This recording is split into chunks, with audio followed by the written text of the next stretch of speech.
Salut Alexandre, comment tu vas? Salut Esther, ça va très bien et toi? Bah super, je suis contente de parler avec toi. Voilà, un membre pilier de la communauté Choupi avec une mission citoyenne très très importante pour nous tous, hein, puisque c'est sur la sécurité. Donc j'aimerais bien, s'il te plaît, que tu te présentes et puis ensuite que tu nous parles de ton association. Alors écoute, moi je suis Alexandre Tamé, je suis le président de l'Union départementale des premiers secours du territoire de Belfort. Et donc je suis dans une association de loi 1901 qui est agréée de sécurité civile, donc qui bénéficie d'un agrément qui lui est délivré par l'État pour mettre en place des formations aux premiers secours et également des postes de secours. Donc ça fait partie, c'est le gros de notre activité, dirons-nous. D'accord. Et c'est quoi le petit de votre activité? Alors, à côté de ça, on peut être amené à intervenir dans le cadre de missions d'urgence. Donc, les missions d'urgence, c'est dès lors qu'on a une catastrophe qui a lieu sur notre secteur, qu'elle soit industrielle, naturelle, comme ça peut être le cas aujourd'hui à La Réunion, hein. On a un ouragan là-bas qui sévit. Donc, les associations agréées de sécurité civile vont sortir leur nez dès lors que le gros de la tempête sera passé. Voilà, ça fait partie de nos domaines d'intervention. Et on travaille également sur le domaine de la solidarité, mais plutôt sur des secteurs qui étaient un petit peu délaissés, notamment le soutien aux étudiants précaires et la lutte contre la précarité menstruelle. Voilà, Mais je me c'est les deux souviens, tu m'en sujets. avais parlé d'un gros projet là-dessus. Donc, en fait, quand vous intervenez, c'est en parallèle ou peut-être en collaboration des pompiers, des gendarmes, Médecins du Monde en international, enfin, la Croix-Rouge locale et ainsi de suite. C'est toutes ces grosses unités-là. Vous êtes Exactement. dans le panier, quoi. On fait partie de la grande famille de la sécurité civile et donc deux types d'actions. L'action programmée, les dispositifs prévisionnels de secours, qu'on appelle les postes de secours de façon plus générale. Donc là, c'est nous qui sommes présents pour assurer les secours de façon à ce que notamment les pompiers ne soient pas surchargés de travail.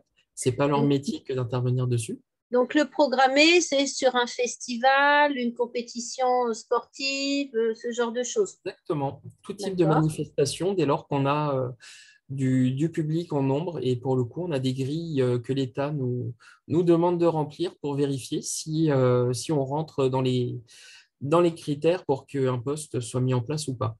Et après, on a tout ce qui est intervention non programmée, où pour le coup, on travaille de concert effectivement avec les secours publics, que ce soit la police, les pompiers, la gendarmerie, voilà, tous les corps de sécurité civile et de sécurité publique. Comme ça, il faut quel profil pour venir chez vous? En tant que bénévole, hein, je veux dire, hein, pas en tant que Alors, bénéficiaire.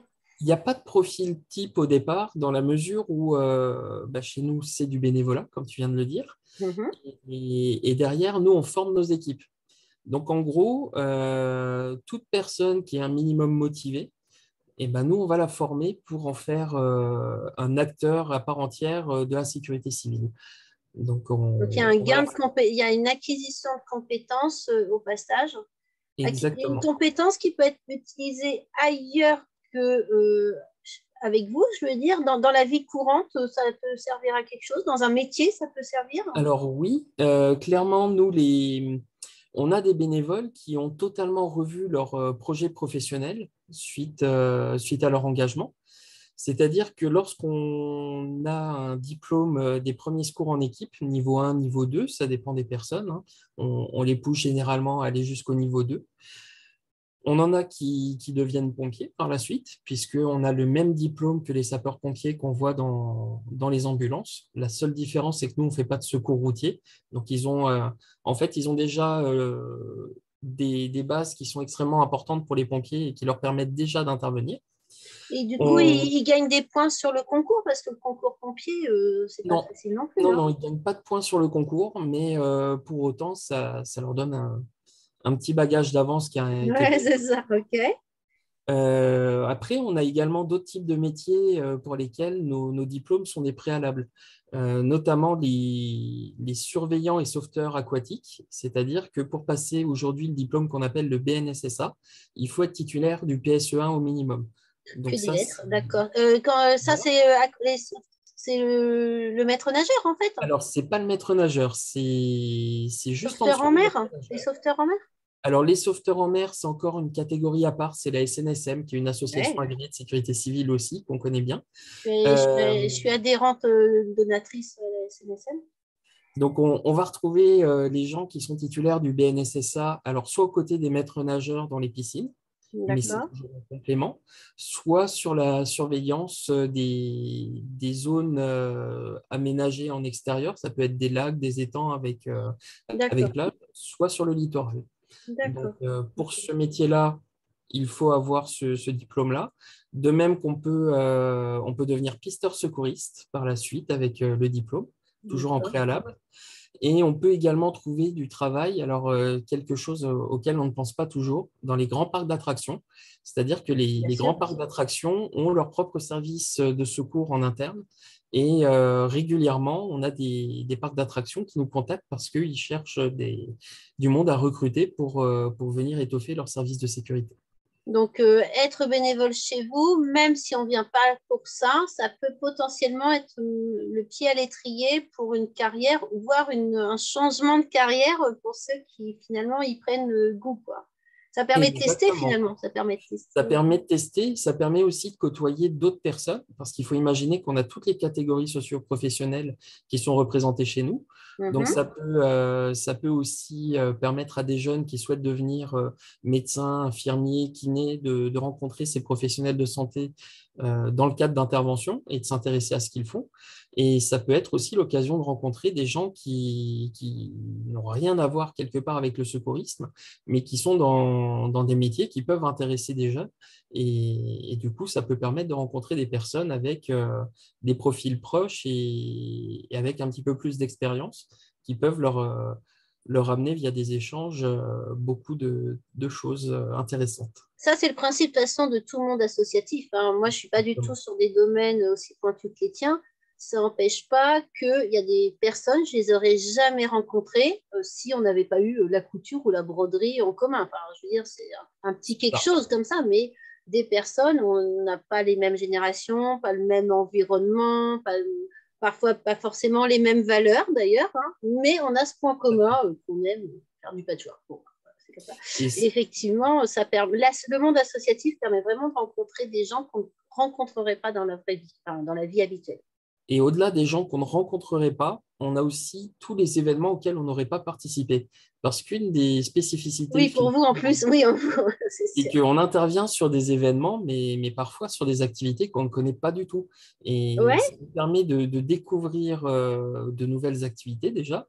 Et ça Mhm. nous permet aussi de voir l'envers du décor de tous ces événements qui rythment la vie d'un département. Ouais, je comprends bien parce que vous, comme vous êtes sur les événements des autres associations, j'ai au hasard, hein, vous allez assister à un tournoi d'escrime alors que vous n'aviez pas forcément prévu de faire d'escrime. Du coup, vous allez discuter avec les équipes et effectivement découvrir. Bah, quand tu dis l'envers du décor, j'imagine que ça peut être leur difficulté. Tout à fait. Là, voilà, c'est ça, hein, derrière, c'est ce qu'on ne montre pas. Ouais, j'imagine bien le truc, quoi. Donc, tu as un exemple comme ça, quelque chose, vraiment, tu n'avais même pas notion que ça pouvait exister, puis tu t'es retrouvé en mission? Alors, de notions que ça pouvait exister, pas forcément, mais j'ai eu la chance notamment d'être présent sur la Coupe du Monde de squash. Ouais, Alors, pour le coup, je savais ce qu'était le squash, mais ouais. j'avais aucune espèce d'idée qu'il existait des cours vitrés, c'est-à-dire des cours qu'on va monter dans un palais des sports, par exemple, Ah, qui ils sont sont comme dans un bocal, en fait, pour que... c'est un bocal en verre quelque part. Donc, D'accord. c'est vraiment particulier de voir ça. Et pour le coup, c'est vrai que c'était une compétition qui a duré une dizaine de jours. Et on a côtoyé des athlètes de très haut niveau qui étaient extrêmement abordables, avec qui on a même pu échanger quelques balles. Donc, c'était très, très sympa. Ouais.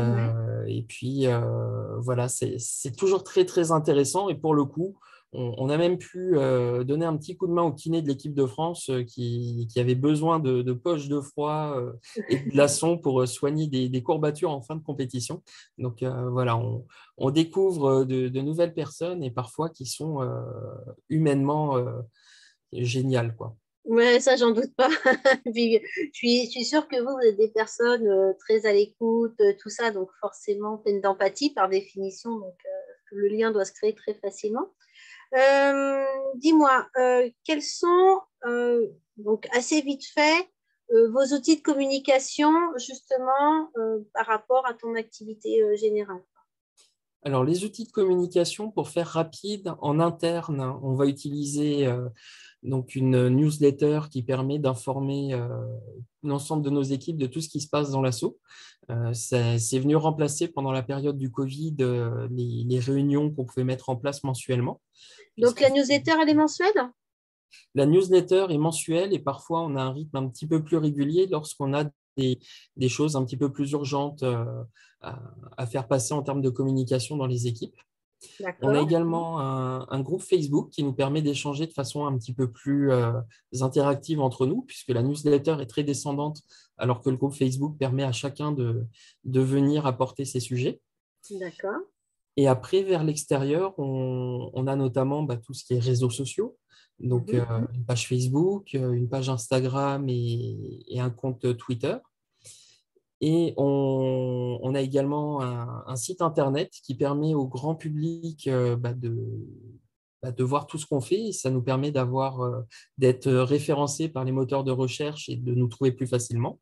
Mhm. Et à ça, on va ajouter bien sûr tout ce qui est plaquettes de communication, cartes de visite et les articles de presse, puisque les articles de presse sont pour nous un moyen de communication à part entière. D'accord. Et quelle est votre actualité en ce moment?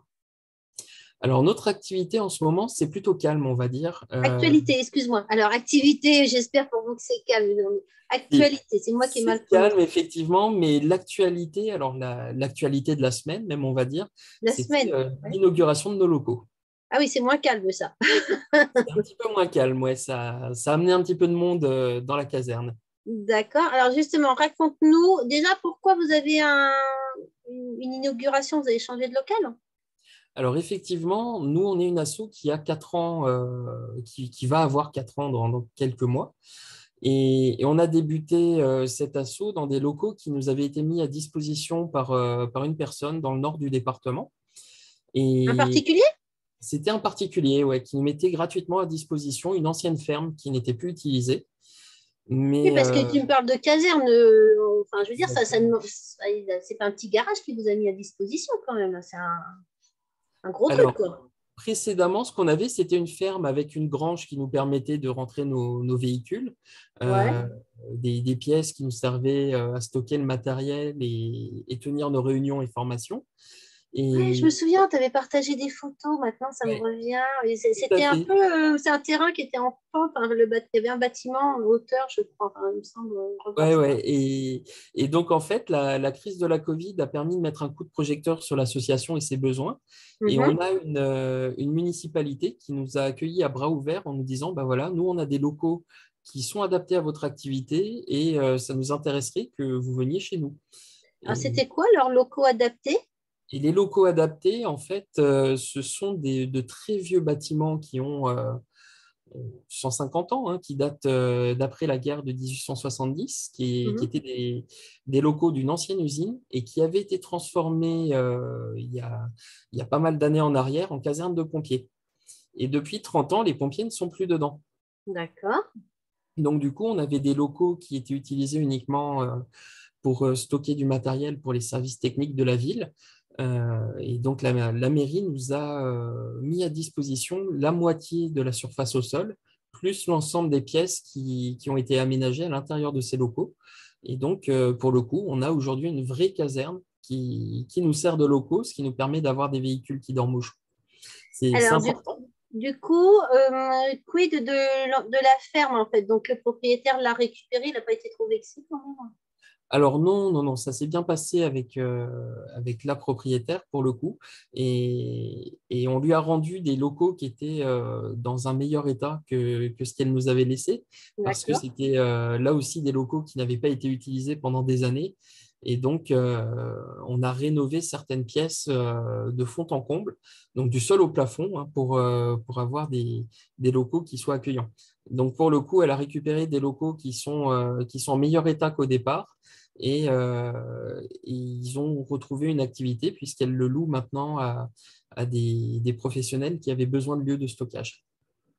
Voilà. Et vous êtes donc la caserne, elle était donc c'était la caserne actuelle là, que vous avez récupérée. C'était donc elle était utilisable en l'état ou vous avez eu des travaux? Alors, c'était un petit peu les deux, on va Que dire. tu peux dire hein, diplomatiquement. Hein. C'était un petit peu les deux. C'est-à-dire que les locaux étaient utilisables sans aucun problème, mais ils avaient besoin vraiment de rafraîchissement. D'accord. Ça faisait 30 ans que les pompiers avaient quitté les lieux. C'est les services techniques qui utilisaient les locaux, mais simplement pour du stockage. Ouais, Donc, donc il y avait, ouais, je comprends. Ouais. voilà, il a fallu rafraîchir les murs, hein. Toutes les peintures ont été refaites, Mhm. aussi bien dans la caserne, c'est-à-dire la partie remise où on a les véhicules, que dans les bureaux. Et on a en plus de ça dû faire d'autres travaux, c'est-à-dire qu'on a monté une cloison pour bien séparer la partie qui est utilisée par nos équipes aujourd'hui de celle qui est utilisée par les services techniques. Ah oui, parce que Et du coup, les services techniques, ils se sont resserrés, si je comprends, et puis j'ai exactement, récupéré la moitié. D'accord, ok. c'est ça. Et donc du coup, voilà, on a monté ces cloisons-là, on a créé une buanderie, Mhm. euh, on a mis en place un tableau blanc interactif que la mairie nous a mis à disposition, ce qui est super intéressant pour nos formations. Ouais. Derrière, on a aussi modernisé les moyens de communication, c'est-à-dire que quand la fibre est arrivée sur la commune, c'était trop compliqué pour un technicien d'un opérateur de venir tirer les câbles. Donc, on a tiré nous-mêmes la fibre à travers la mairie, puisque nos locaux communiquent au Avec la niveau des mairie. réseaux. Donc, il a fallu tirer à travers les souterrains de la mairie ces câbles-là jusqu'à la chambre télécom. Donc, ça, c'est nous qui nous en sommes chargés. Et puis, on a modernisé aussi un petit peu tous les moyens à l'intérieur, puisque il y a 30 ans, on n'avait pas les mêmes outils qu'aujourd'hui. Donc, on a mis des télés un petit peu partout de façon à s'en servir, puisqu'on est sur des salles qui sont basses de plafond. Donc, le vidéoprojecteur n'était pas une option envisageable. On a mis des grandes télés, du coup, pour tout ce qui est projection. Et il a fallu également, puisqu'on a une salariée, aménager une cuisine dans les locaux, puisqu'il Oui, pour faut qu'elle puisse manger. Voilà. exactement, il lui faut un espace de restauration. Donc, on a aménagé vraiment la salle de repos avec un coin cuisine, de façon à ce que et notre salarié et l'ensemble de nos bénévoles bénéficient de locaux qui soient accueillants et qui soient fonctionnels également. C'est ce que j'allais dire. De toute façon, la quichette, c'est pas perdu pour la convivialité, quoi. Hein. Exactement. Et alors, dans tout ça, quel était l'intérêt de la commune? Est-ce que c'est juste parce qu'ils ont vu ce reportage, ils ont dit, bon, ben, on a, pourquoi pas, ou quelque part derrière, il y a un intérêt pour eux? Alors, il y a un intérêt, c'est-à-dire que lorsqu'on a commencé à discuter avec la commune, nous, on a pris des engagements forts aussi envers la commune à devenir vraiment une association valdoyenne, puisque Valdois est la commune qui nous accueille. On participe notamment à la vie de la commune en mettant en place des postes de secours gratuitement sur les événements organisés par la ville. D'accord, Tous les habitants et les associations de la commune bénéficient de remises chez nous, c'est-à-dire que leurs formations, notamment, sont à demi-tarif, ce d'accord. qui est plus qu'avantageux les concernant. Les postes de secours, pareil, on fait des remises dessus. Et on travaille aujourd'hui avec la commune pour la création d'une réserve communale de sécurité civile qui sera gérée et entraînée par nos équipes, encadrée Réserve communale, également. c'est des humains, là. Là, tu me parles d'humains. C'est-à-dire On que parle vous d'humains. allez former des personnes sur place qui pourront agir en cas de besoin. Exactement. En cas de pépin dans la commune, c'est des personnes qui n'auront pas forcément le temps de s'engager chez nous parce qu'ils ils ont pas forcément le temps de le faire ou l'envie. Mais c'est des personnes qui pour autant se disent, bah, moi, je souhaite être utile à ma commune en cas de pépin. Et donc, je vais signer un contrat avec le maire de la commune pour pouvoir être mis à disposition s'il y avait une inondation, s'il y avait un gros pépin dans la commune. Voilà, vous pouvez m'appeler. Et ces personnes-là, bah, il faut quand même les former Alors, pas de la même façon que nos bénévoles ou nos équipes, mais on leur assure une formation de base au premier secours et on leur explique comment utiliser certains types de matériel qui peuvent être utiles dans les missions qui peuvent leur être confiées. Donc là, en fait, c'est un partenariat donnant-donnant, échange de bons procédés avec la Exactement. commune. On parle d'une commune de combien d'habitants là? On est sur une commune qui fait un peu plus de 5400 habitants. Oui, c'est pas une grosse commune non plus, quoi. Enfin, Alors, ce n'est pas une grosse commune, mais il faut partir du principe qu'on est le plus petit département de France. ah Et oui, c'est que ça, il faut relativiser. D'accord, je comprends. exactement. Donc, ce n'est pas forcément une très grosse commune à l'échelle nationale, mais ça reste la deuxième commune du département. Ah oui, effectivement, il faut plus que relativiser là. Exactement. Donc, quand on remet les choses en perspective, en fait, ça change un petit peu l'échelle. Et pour le coup, un autre intérêt pour nous d'être présent au-delà des locaux, c'est que la commune est très centrale finalement. On est Ah, accolé à Belfort. ça vous permet d'irradier facilement, quoi. D'accord. Exactement. On est accolé à Belfort, donc on est proche de tous les moyens de communication, des autoroutes et compagnie. Mais en plus de ça, on est très central sur le département. Ah ouais. Donc, C'est c'était vraiment la situation idéale pour vous, quoi. Enfin, ça se exactement. présentait bien. Et donc là, maintenant, ça fait combien de temps que vous êtes installé sur cette commune? Alors aujourd'hui, ça fait 14 mois qu'on est présent dans la commune. D'accord. Toujours content du partenariat, ça va. Bien sûr, non, non, et on est très content du partenariat. On s'implique vraiment au quotidien dans la vie de la commune et la commune nous le rend bien. Super. Et alors, donc, du coup, cette belle caserne que vous avez récupérée, tout ça, inauguration cette semaine. Donc, il a fallu quand même un certain temps pour arriver à officialiser les choses. Donc, tu sais, nous, chez les Choupis, on parle de communication. Donc, sur cet événement-là, j'aimerais bien que tu nous parles de la communication avant, pendant, après. Alors la communication, elle a commencé bien en amont. Ça fait vraiment très très longtemps qu'on parle de l'inauguration de la caserne. Pour tout te dire, on aurait dû l'inaugurer normalement en juin 2021. Donc Oui, oui. on a eu des reports successifs relativement importants liés à la crise sanitaire. Donc ça, Bah il n'y a ouais, pas de secret. comme Et, d'hab. et quelque part, en début d'année, on a changé de nom et d'affiliation. Et on Ouais. s'est dit que c'était vraiment l'occasion d'inaugurer cette caserne, d'autant plus que, on avait un calendrier qui se complique au fur et à mesure du temps, puisqu'on est en 2022, on a une élection présidentielle qui arrive. Et donc, qui dit élection présidentielle, dit période de réserve préélectorale qui va débuter très bientôt.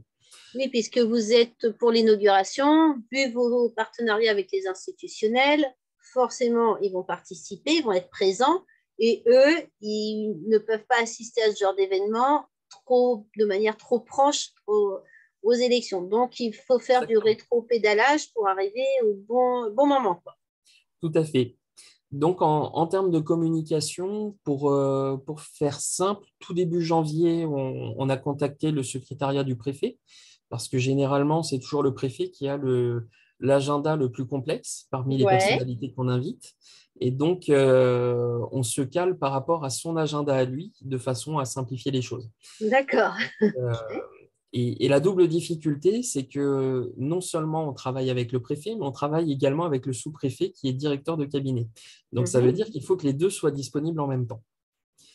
Donc, prise de contact début janvier.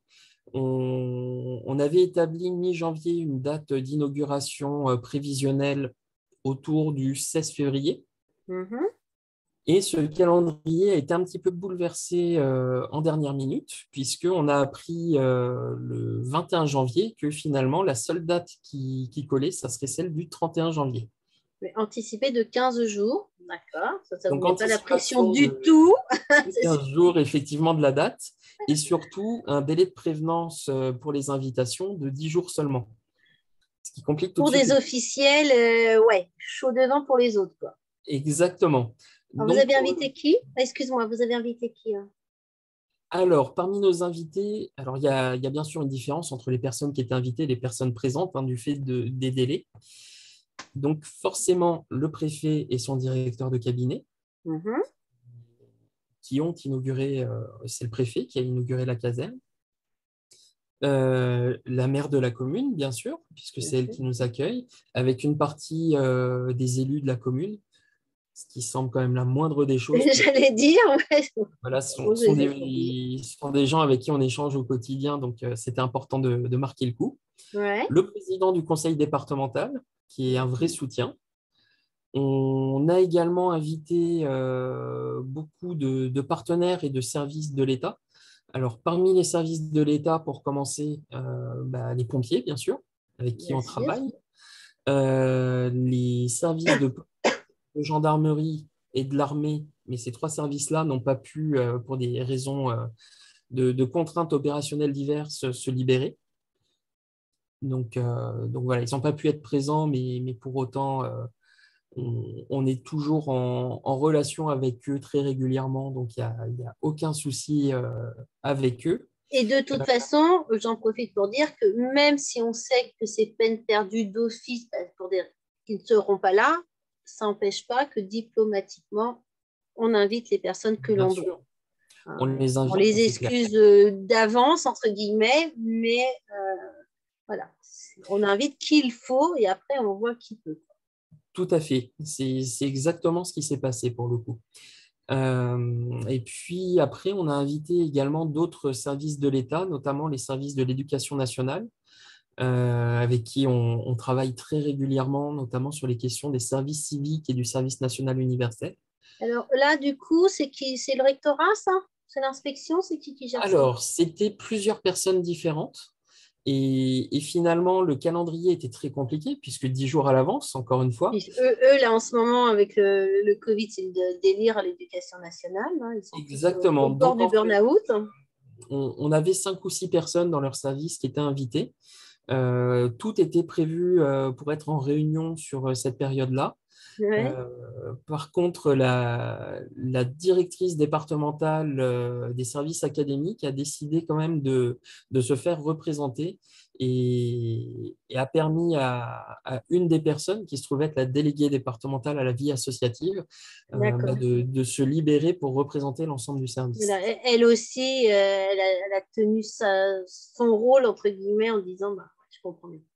Il y a les Exactement. conventions, il y a les choses qui se font, et puis voilà, quoi, chacun tient sa place. Et donc après, pour le reste des personnes qui étaient invitées, on avait les trois parlementaires du département qui, eux, pour le coup, étaient bloqués également, hein, puisqu'en session, donc 10 jours à l'avance, on savait que ça serait très compliqué. Bien sûr. Et ça reste des soutiens très importants au quotidien, parce que dès lors qu'on a des problématiques qu'on leur remonte, on sait qu'elles sont suivies et remontées au plus haut de l'État. Donc ce sont de vrais soutiens. On a également un parlementaire européen qui était invité, mais pour les mêmes raisons, il ne pouvait pas être présent. Et après, on avait tout un tas de partenaires privés, entre guillemets. Les, Euh, not- les, les entreprises qui vous soutiennent, des choses comme ça? Alors, on a eu tout d'abord effectivement plus des associations avec qui on travaille, parce que les Mhm. entreprises, c'est pareil, en ce moment, c'est compliqué, elles sont en pleine phase de relance. Donc, pour le coup, les entreprises ne pouvaient pas se libérer. On a quand même l'université qui a envoyé son directeur avec qui on a des liens très forts. Donc, Juste une l'université question. technologique. En fait, tu nous as pas dit le jour et l'heure. Finalement, c'est tombé en pleine semaine. Hein. Alors, c'est tombé un lundi, donc le Ouais. lundi 31 janvier à 14 heures. Donc, effectivement, on ne pouvait Ouais, pas c'est faire sélectif enfin, c'est sélectif sur les personnes pouvant être présentes. Ça, c'est obligé, quoi. Hein. exactement. Donc, forcément, ça complique tout. Mais pour autant, on a des partenaires qui ont réussi à se libérer, y compris des bénévoles. Oh, c'est génial. Notamment, voilà, on a deux associations partenaires sur nos actions de solidarité qui sont les Grands Cœurs d'Or, une association qui est sur le sud du département et une asso de la même commune qui est la Maison de Jeanne, avec qui on a des projets importants. Et on aura peut-être l'occasion De d'en reparler. rediscuter une autre fois. Euh, et donc toutes ces deux associations-là étaient représentées. On avait la directrice des centres culturels de la ville de Belfort qui était présente. Euh, le centre socio-culturel de la commune, pareil, le président et la directrice sont venus en voisin. Mhm. On a également Unicité, qui est une association nationale. C'est une association nationale qui travaille beaucoup sur le service civique. Et donc, chez nous, c'est 65 services civiques à l'année. Donc, on a un des tuteurs qui est venu avec quelques-uns de ces jeunes pour assister La à une cérémonie. inauguration. Et après, voilà, il y a plein d'autres personnes, j'en oublie très certainement, parce que, pour tout dire, il faut savoir que quand on a une inauguration qui est prévue dans l'agenda public du préfet, on a des personnes qu'on ne connaît pas forcément qui font le déplacement. Je vois le genre. Donc, même moi, je ne connaissais pas l'ensemble des personnes qui étaient dans nos locaux, pour le coup. D'accord. Mais voilà, on avait un Et petit de peu. votre équipe, alors j'imagine que c'était peine perdue que tout le monde soit là. Alors, dans notre équipe, c'était plus compliqué, c'est qu'avec la période de Covid, on ne pouvait pas se permettre de faire venir nos bénévoles. Donc, Est-ce que pour le vous coup, étiez limité au nombre de places par rapport à la surface, exactement. même en Donc, sortant les camions? même en sortant tout, on ne pouvait pas inviter nos bénévoles. Alors, bien sûr, on les a prévenus, on a filmé la cérémonie. Et alors, Ouais. il y a quelque chose qu'on va faire par la suite, c'est qu'on va notamment leur retransmettre la cérémonie, parce qu'il a été question d'eux aussi durant les discours. La newsletter peut servir à ce genre de choses, Alors, l'idée, c'est qu'on veut vraiment faire un événement plus en festif que présentiel, ça. qu'on D'accord, pourra, vous allez faire pour une que ce petite soit fête. festif et qu'on puisse partager le pot de l'amitié qu'on ne pouvait pas faire avec les officiels pour les raisons qu'on connaît, et qu'on fera par contre avec nos bénévoles dès qu'on pourra. D'accord. Alors, donc, je reviens avant, je rembobine. Donc, toutes ces invitations, un joli petit carton, j'imagine, bien envoyé, tout ça. Alors, pour le coup, c'est même pas un carton qui a été envoyé, parce que les délais font que si on avait envoyé par la poste un carton, ça n'arrivait pas. Un mail. On a envoyé toutes les invitations par mail à toutes les personnes concernées. D'accord. OK. Vous avez fait une autre communication avant ça, donc à part prévenir vos bénévoles ou pas? Ou ça, c'était déjà le gros de la guerre. Alors, il y a pas eu d'autres communications en amont, si ce n'est qu'on a préparé la plaque inaugurale, puisque voilà, il fallait marquer le coup, il fallait prévoir cette petite plaque sur nos locaux. Mhm. Donc, notre partenaire qui met ça en place est venu nous mettre la plaque en place, enfin, en tout cas les accroches de la plaque, puisqu'elle a été mise le jour même, juste avant la cérémonie, pour ne pas être abîmée avant d'être dévoilée. Oui, ça serait dommage.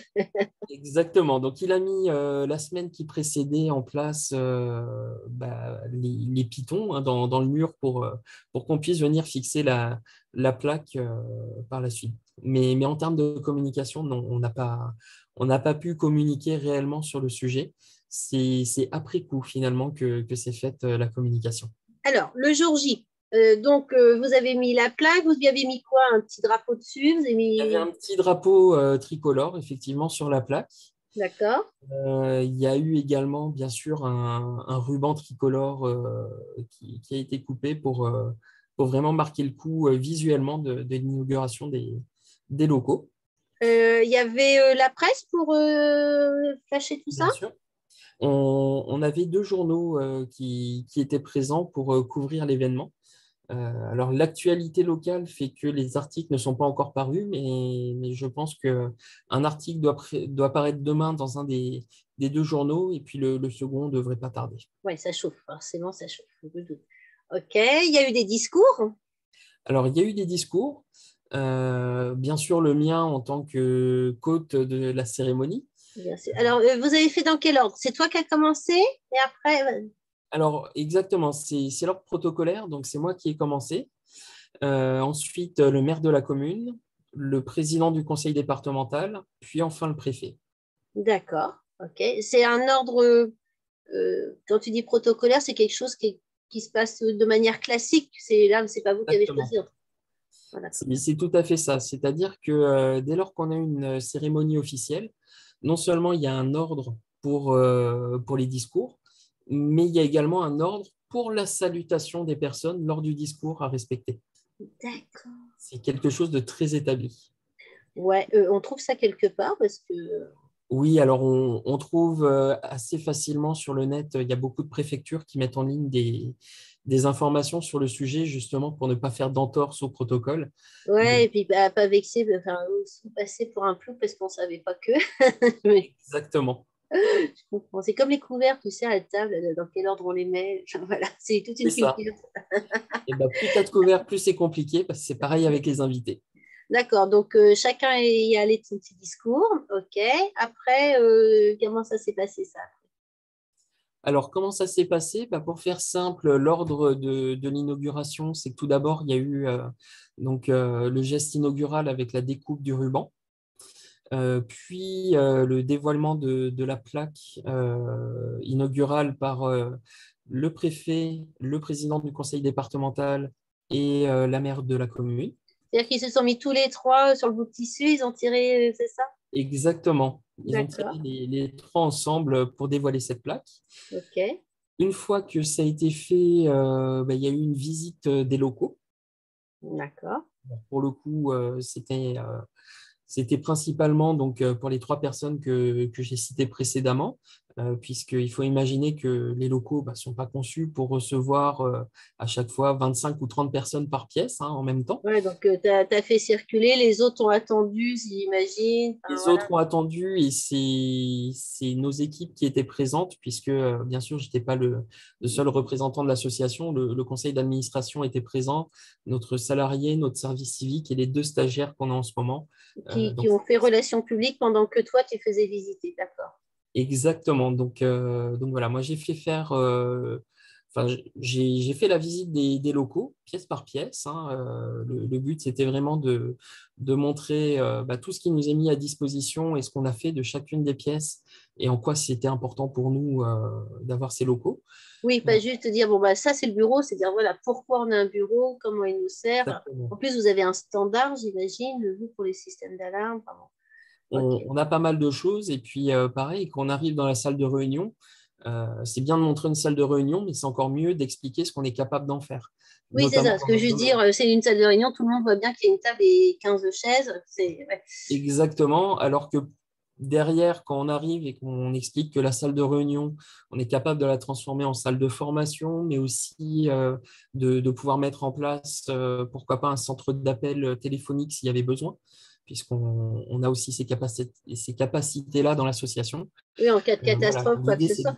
Tout Voilà, ça, exactement. excuse-moi Alexandre, tout ça, c'est des pitchs que tu as préparés ou c'est ton aisance naturelle qui fait office pour gérer l'improvisation? Alors, pour le coup, la seule chose qui était réellement préparée, c'était le discours. Parce qu'on improvise rarement un discours. Mhm. Mais pour le coup, le reste, c'est vraiment dans l'échange que ça s'est fait. C'est-à-dire que D'accord. voilà, on présente les pièces et puis bien sûr, il y a aussi des questions qui viennent par rapport aux pièces, par rapport à leur destination, par rapport au projet. Notamment lorsqu'on est arrivé dans la salle avec le matériel, quand on est arrivé devant les masques, on a eu 5 minutes de discussion sur ce qui s'est passé au tout début du Covid. Voilà, ça s'est fait vraiment très naturellement. D'accord, parce que finalement, eux, enfin, ils sont élus, mais ils ne viennent pas juste pour les bégonias, ils viennent aussi s'intéresser à ce que vous faites. Et puis, bah, toi, forcément, tu es à fond sur le sujet, donc tu sais répondre aux questions. Justement, toi et ton équipe, vous étiez en tenue, j'imagine. Bien sûr.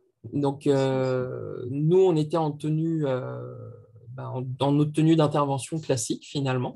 Mhm. Et puis, les sapeurs-pompiers également, bien sûr, étaient en tenue. D'accord. Donc, cette visite, et puis après la visite, vous avez fait quoi alors? Après la visite, du coup, place au discours. Encore un discours? Ah oui, d'accord. Alors, les D'abord, on coupe. J'ai discours fait ont eu d'abord lieu on coupe le après. ruban, on tire sur la ficelle, hop, on visite, et après les discours. D'accord. Exactement. Aussi, Et c'est les protocoles officiels, c'est les déroulés habituels. exactement. On s'est D'accord. vraiment calé sur ce qui se fait habituellement. Et derrière, une fois que les discours se sont terminés, alors habituellement, c'est le moment de l'échange du verre de l'amitié, sauf que D'accord. là, forcément, pas de possibilité de le faire à cause du Covid. Ce sont les consignes actuelles. Donc, pour le coup, ce qu'on a fait, c'est qu'on a préparé, nous, un petit sachet avec dedans notre carte de vœux, puisqu'on était encore sur le mois de janvier, un petit carnet aux couleurs de l'association. Le sachet est également aux couleurs de l'association, de façon à ce que chacun reparte avec un petit quelque chose. Et Non pas un doggy bag, mais de quoi marquer le coup par rapport. Oui, en fait, l'argent que vous n'avez pas mis dans le buffet, vous l'avez mis dans le petit cadeau, quoi, en fait, si je comprends. alors, même pas, parce que finalement, les cartes de vœux ce sont les cartes qui nous restaient de cette année. Et ce qu'on a fait, c'est que on a acheté les sacs et les carnets vierges, et c'est nous qui avons réalisé le marquage en interne. Super. Vous avez fait ça comment? On a acheté une petite graveuse laser qui Ouais. nous permet de graver notamment sur des choses qui sont fabriquées en craft. Ah oui, sympa. Dès lors que tu as du papier craft ou du bois, des choses comme ça, ce type de matière, on peut les marquer facilement. Oh, on en reparlera après parce que, en fait, pour mon association, notre fond de tous nos documents ont un fond en papier craft. D'accord. Donc, ouais, Ouais, ça m'intéresse ton histoire. et cette petite graveuse laser, elle nous sert notamment lorsqu'on envoie des diplômes chez les gens. Ouais. Euh, Plutôt que d'acheter des enveloppes qui sont marquées avec de l'encre qui n'est pas forcément très bonne, ce sont des enveloppes craft déjà pour éviter elles ont un dos carton pour éviter qu'on plie les diplômes. Ah Et oui, oui, surtout, ce serait dommage. on vient imprimer notre en-tête finalement avec cette graveuse. Ah, c'est classe ça. Moi, c'est classe, ah, j'adore. Ah, C'est ouais. classe et c'est surtout pas très cher. Donc, c'est vraiment intéressant en termes de com. On en, on en reparle, c'est sûr, on en reparle. Avec plaisir. Et donc, ils sont repartis avec leur petit sac. Ils sont repartis avec leurs petits sacs et puis pendant que les sacs étaient distribués, on a permis aux personnes qui n'avaient pas pu voir forcément l'ensemble des pièces de continuer à visiter nos locaux avec le reste de l'équipe. Et pendant ce temps-là, bien sûr, il y a toujours des petites discussions autour avec des partenaires, avec des officiels par rapport à des projets qu'on peut être amené à mettre en C'est ce que œuvre. j'allais dire. Et surtout pas négliger les communications en off parce que souvent, c'est le nerf de la guerre, c'est là, en fait. C'est quasiment le Exactement. plus important que le discours. C'est tout à fait ça. Et pour le coup, ça a été une fois de plus vérifié à ce moment-là, puisqu'on a bien sûr des projets qui arrivent. Alors, c'est pareil en termes de communication. Euh, donc, on le disait, il y a eu un discours. Et dans mon discours, bien sûr, j'ai parlé de certains projets. Et l'objectif, c'est qu'il ne faut surtout pas que certains officiels concernés par les projets l'apprennent au moment du discours et soient surpris. Donc, au tout début de l'inauguration, à l'arrivée des invités, il a fallu bien sûr aller voir certains des officiels concernés par ces sujets pour les informer du projet qui allait être mené, de façon à pouvoir à ne pas les surprendre finalement pendant le discours et les avoir de notre côté plutôt que Ouais, qu'en que les contradicteur. braquer, ce qui leur permet quand même d'avoir un petit peu de temps pour y réfléchir avant de revenir en fin de cérémonie et revenir sur le sujet, quoi. Bon, Exactement. ok. En gros, là, donc tu me disais que ça avait comme, enfin, le rendez-vous était donné à 14 heures, donc j'imagine que, bon, déjà, tu étais sûrement en avance. Et oui, mais même. Et du coup, vous avez fini vers quelle heure à peu près? Alors, je t'avoue que j'ai pas vraiment regardé la montre. T'es Euh, rentré dormir à la maison quand même, rassure-moi. oui, pour être honnête, je pense que la cérémonie a dû durer, enfin, l'ensemble de la cérémonie, ça a dû durer 1h20, 1h30. D'accord. Et après, c'est les conversations privées, on va dire. Enfin, voilà, elles qui peuvent avoir Exactement, duré bien plus longtemps, forcément. tout à fait. Ouais. Bon, je ne pense pas qu'on puisse tenir une inauguration à moins d'une heure et demie, hein, quelle que soit l'importance du bâtiment, en fait. Enfin, sauf si vraiment il y a juste un local, mais bon, sinon, comme tu dis, il y a tout le petit rituel, les petits discours et tout ça. À Tout moins à d'une fait. heure, je serais étonnée, quoi. C'est vraiment.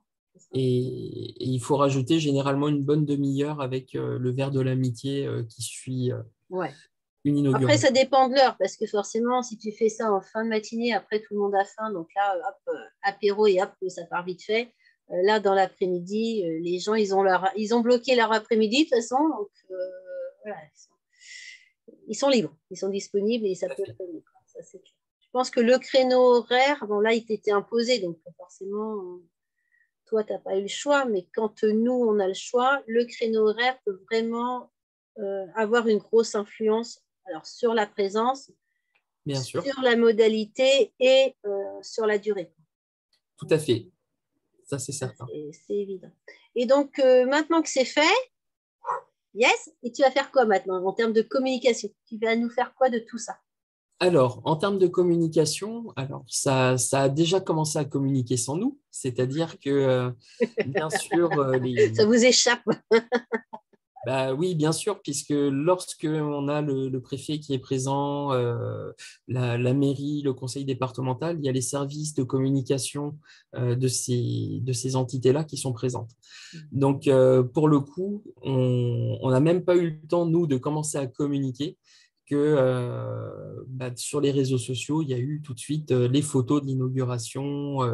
Si ça se trouve, il y a peut-être même eu des vidéos en direct, des choses comme ça. Alors, il n'y a pas eu de vidéo en direct sur cette inauguration-là, mais pour le coup, nous, on a les vidéos puisque j'ai une personne de mon équipe qui a filmé. D'accord. Donc ça, nous, on va l'utiliser par la suite en interne, en termes de communication. Et nous, de notre côté, ce qu'on a fait, c'est qu'on a relayé finalement les publications des services de com. Parce que pour une fois qu'on n'a pas besoin de gérer nous-mêmes la com, Profitons-en. on va pas se gêner. C'est autant de boulot en moins pour des bénévoles. Donc, c'est Tout à toujours bon à fait. prendre. Et maintenant, on attend les articles de journaux qui vont nous permettre de recommuniquer à nouveau sur cette inauguration. Oui, Donc, là, maintenant, vous avez communiqué sur le passage en presse. Donc, en fait, ça revient au même. Voilà. tout à fait. La vidéo, vous allez pouvoir la diffuser en intégralité ou en petits morceaux. Discours de un tel, discours de un tel. Donc, ouais, c'est génial, ça. Bah, écoute. Et est-ce que j'ai une autre question? Ben, à part, je dirais, à part la communication que vous faites autour de cet événement, donc forcément, moi, je suis pour, hein, c'est clair. Est-ce que ça apporte quelque chose à l'association d'avoir organisé cette inauguration? Vous auriez pu faire abstraction? On aurait pu faire abstraction, mais quelque part, le fait de l'organiser, ça permet déjà de mettre en avant ce partenariat avec la commune et finalement de venir renforcer la place de ce partenariat. Et ça permet aussi de montrer un petit peu à l'extérieur que les pouvoirs publics sont quand même à nos côtés. Et en termes de communication, c'est quelque chose d'important. Dès lors qu'on va aller démarcher des partenaires, on n'a pas forcément la même aura que d'autres associations. C'est-à-dire que quand on parle formation au premier secours, quand on parle poste de secours, les premières associations auxquelles vont penser les gens, en tout cas dans notre département, c'est la Croix-Rouge, c'est la protection civile. Et c'est logique, ce sont des associations qui sont implantées partout au niveau national, qui ont des services de communication qui sont beaucoup plus importants que nous et qui sont beaucoup plus implantés.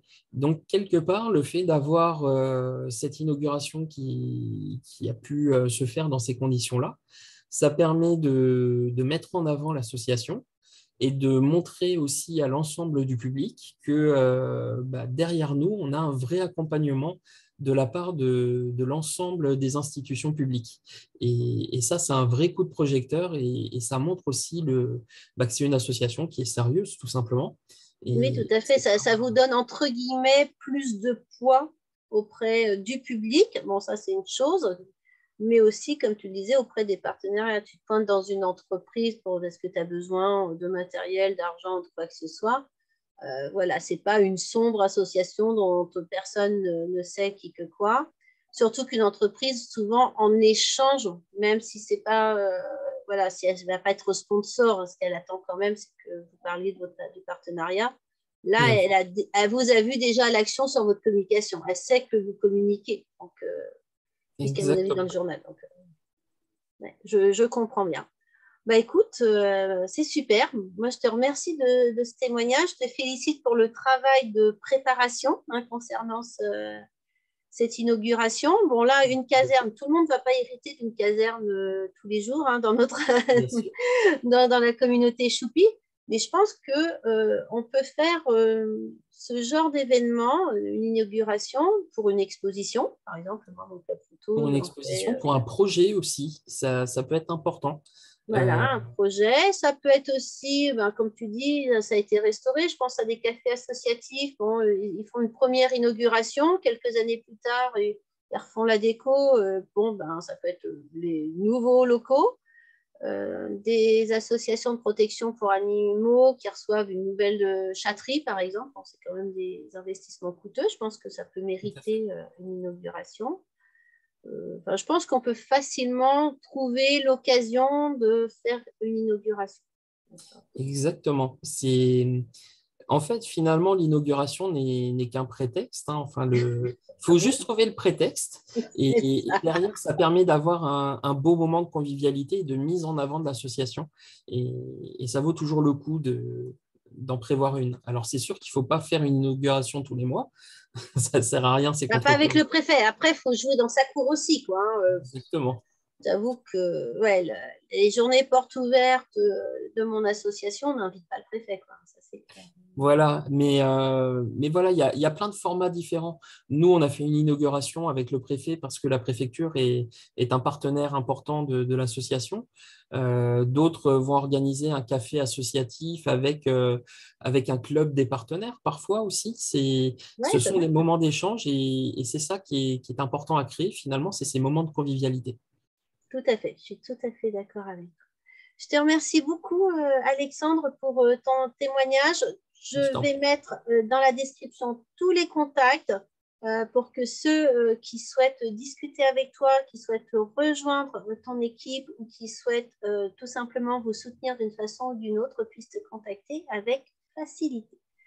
Je te fais un Merci. gros bisou. À très bientôt. Je suis sûre que tu vas avoir bientôt d'autres actualités à partager avec nous et que tu vas devenir Tout à un fait. habitué de la choupe, choupe tube. À Bisous bientôt. Alexandre, à bientôt. Hop, alors, à nouveau que je trouve le